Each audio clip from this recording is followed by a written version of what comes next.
Assalamu alaikum everyone. Once again, Bilal Technology Wala here with another topic, which is understanding the psychology of motivation. I will be having a conversation with SESAME. Let me take into the call. SESAME.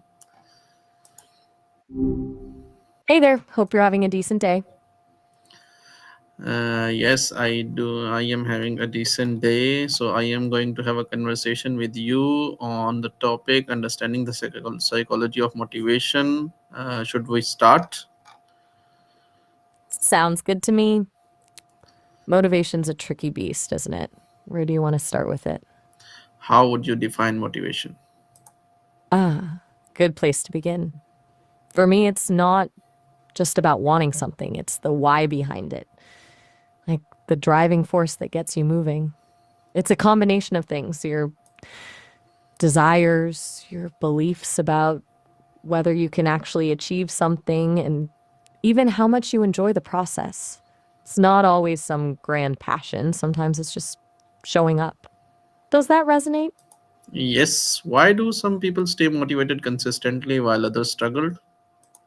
Okay, that's the $1 million question, right? A big part of it comes down to goal setting, I think.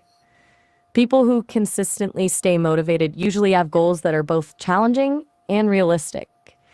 If it's too easy, it's boring. Too hard, and it's discouraging. But then there's also internal versus external motivation. Those driven by internal stuff, genuine interest, enjoyment, tend to stick with things longer than people motivated by rewards or avoiding punishment. What do you think? Does that land with your experience? Yes, it does. But yeah, please answer a question. What are the main internal factors that drive motivation? All right, diving deeper. So, internally, it's a mix. Curiosity is huge, a genuine desire to learn or explore. Then there's autonomy, feeling like you have control over your choices and actions. Competence, too, feeling like you're actually good at something and seeing yourself improve. And finally, a sense of purpose, where feeling like what you're doing matters. Those four things, curiosity, autonomy, competence, and purpose, they're kind of the sweet spot for lasting internal motivation, from what I've gathered. So, could you please elaborate with a real life example in terms of story? Gotcha. Okay, so I heard about this woodworker, right?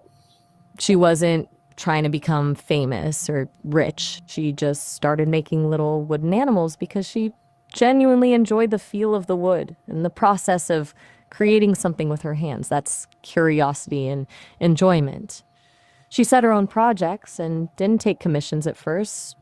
That's autonomy. As she got better, she started sharing her work online, and people started noticing her skill, building her competence.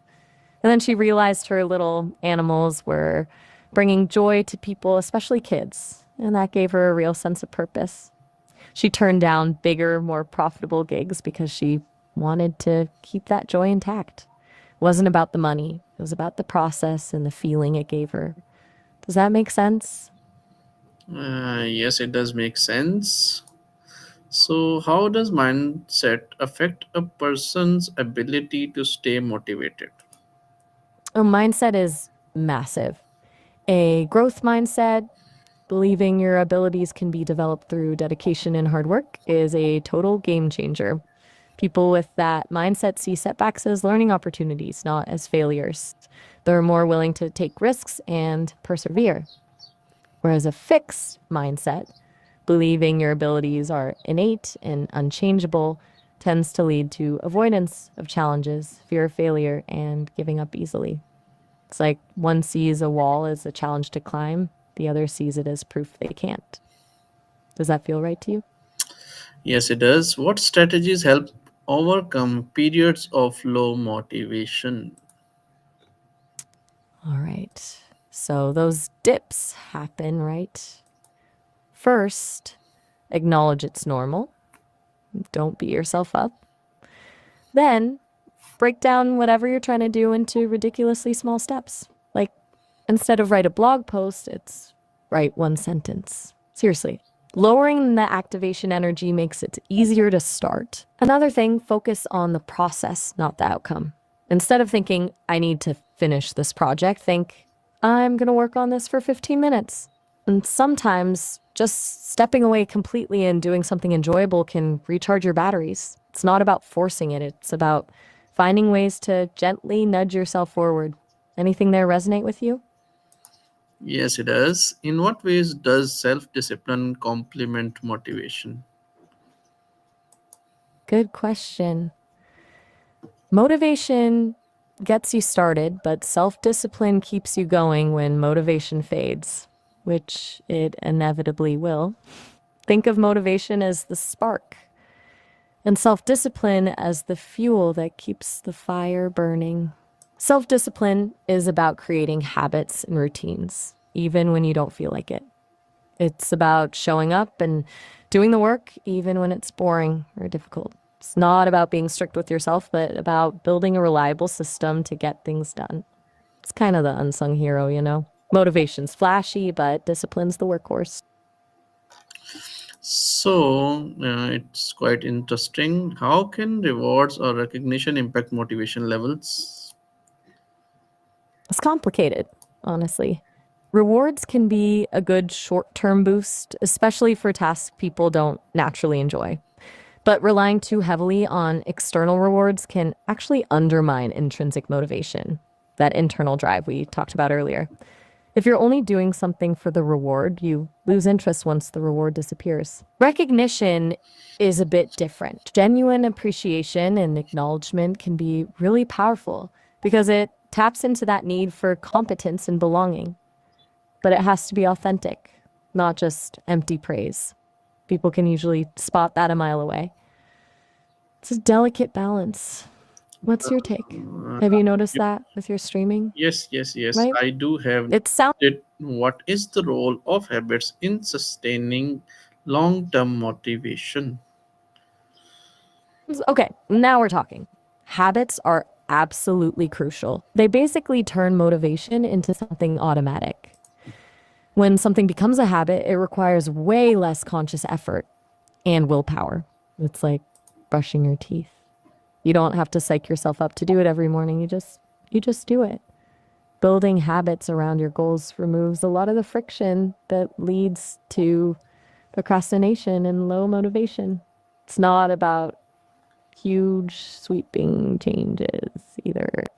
Small, consistent habits are way more effective in the long run. It's like consistently doing 5 push-ups a day is better than trying to do 100 once a month. Does Mm, that track? yes, yes, it does. So, what is the role of habits? I just You just answered it, but I didn't get the idea. Please explain with example. Fair enough. Maybe I rambled a bit. Okay, think about it like this. Let's say you want to write more. Motivation might get you to sit down and write for an hour one day, feeling inspired. But that inspiration won't last. A habit, though, would be something like I write for 15 minutes every morning, no matter what. It's not about feeling inspired, it's just part of your routine, like making coffee. You do it because it's what you do, not because you're forcing yourself. Over time, that consistent 15 minutes adds up, and it's way more sustainable than relying on bursts of motivation. It takes the decision making out of it and makes it easier to just do the thing. It's less about willpower and more about autopilot.